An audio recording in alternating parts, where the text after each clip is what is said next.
Hello everyone. In this lecture, I am going to discuss about Ansible based automation architecture for managing multiple AWS EC2 instances. So here you can see we have the few key points like AWS Cloud, Ansible Control Node, Playbook, Host Inventory, and Managed Host. So let's start. So the infrastructure is hosted on AWS, that is Amazon Web Services. Now coming to the next, that is Control Node.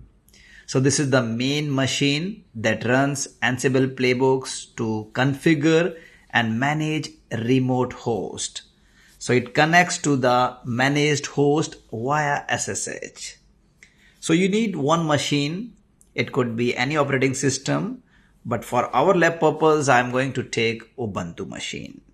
And on that Ubuntu machine, I'm going to install Ansible.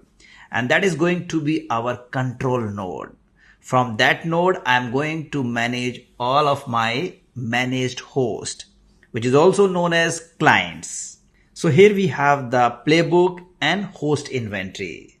So playbook and host inventory that you are going to create on control node. The playbook contains automation scripts that define tasks that you want to perform on your managed host or clients. The host inventory lists the managed host, that is your EC2 instances. Now the next is managed host.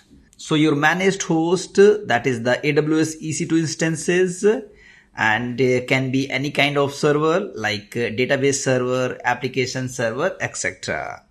So what is the workflow? So your Ansible control node reads the host inventory to identify the managed host, and then it is going to read the Ansible playbook, which defines the automation task like software installation, any configuration changes, updates that you want to perform on your client.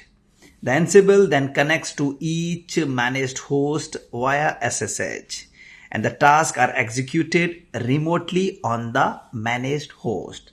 So this is the simple understanding of Ansible based automation architecture based on AWS.